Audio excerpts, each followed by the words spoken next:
साथियों, जय मल्हार, जय मां हिल्ला। सभी अपने हम क्रांतिकारी साथियों को क्रांतिकारी इस्तकबाल और सैल्यूट करते हैं। साथियों, आप सभी को हम बताना चाहेंगे कि आपने अभी न्यूज़ कटिंग के माध्यम से, पेपरों के माध्यम से आपने पढ़ा होगा और देखा होगा कि कुछ षड्यंत्रकारियों के माध्यम से घृणित मानसिकता के लोगों से द्वारा जो हमारे समाज के भाई, हमारा भाई, उसको कुछ लोगों ने पीट कर बदला पुलिस स्टेशन के सामने हत्या कर देते हैं। तो सभी आक्रोशित लोगों ने मिलकर राष्ट्रीय मार्ग जाम कर देते हैं 5 से 6 घंटा, उसमें उसकी न्याय व इंसाफ दिलाने के लिए। लेकिन कुछ षड्यंत्रकारियों के द्वारा आज पता चला है कि एसडीएम को मिलकर ज्ञापन दिए हुए हैं और उसमें जो जाम कर रहे थे, चक्का जाम, उनके खिलाफ एफआईआर दर्ज कराने के लिए, मुकदमा दर्ज कराने के लिए ज्ञापन सौंपा है। तो साथियों,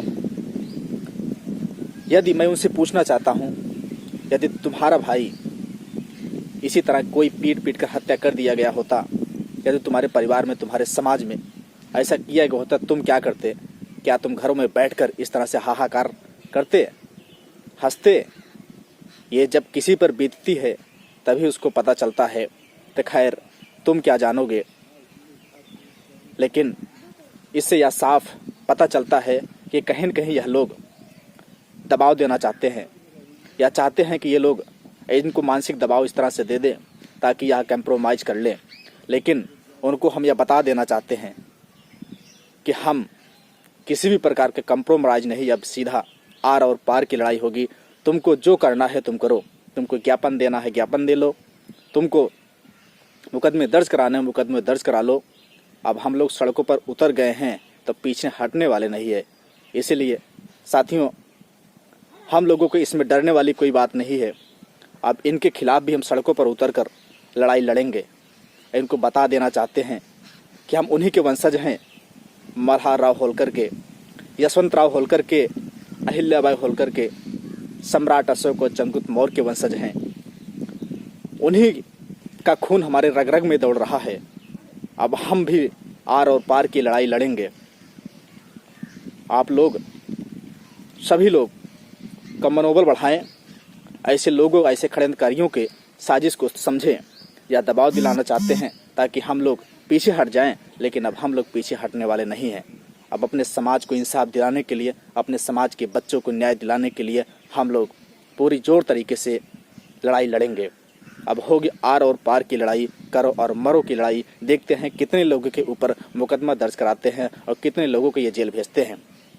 अब तो यह गडरिया समाज यदि मजबूर करेंगे तो सड़कों पर उतरेगा, और जो नहीं होना है वह भी करने को मजबूर होगा। साथियों, दोस्तों, आपको बता दूं, कुछ विरोधियों को हमारी एकता रास नहीं आ रही है। वह सोच रहे हैं कि गडरिया समाज कैसे सड़कों पर उतरकर 5 से 6 घंटा राष्ट्रीय मार्ग जाम कर देता है। हम लोग तो अभी आज तक ऐसा चक्का जाम कभी इतिहास में नहीं कर पाए, ये गडरिया समाज कैसे कर लिया। इसलिए इनमें खलबली मची हुई है। इनको अब बता देना चाहता हूँ, ये गडरिया समाज अब जागरूक हो चुका है, अब किसी के पीछे के लिए नहीं चलेगा। और आपको यह भी बता देना चाहता हूँ कि जब उस समय चक्का जाम किया गया था, जाम खुलवाने से पहले एसडीएम महोदय से यह भी बताया गया था कि किसी के ऊपर एफआईआर दर्ज व मुकदमा दर्ज नहीं होना चाहिए। एसडीएम महोदय ने सहर्ष उस चीज़ को स्वीकार किया और कहा, ठीक है, किसी के ऊपर मुकदमा दर्ज नहीं किया जाएगा। और यह भी बता देना चाहता हूँ, यदि किसी के भी खिलाफ मुकदमा दर्ज होता है, एफआईआर दर्ज किया जाता है, तो यह गडरिया समाज सड़कों पर उतरने को मजबूर होगा।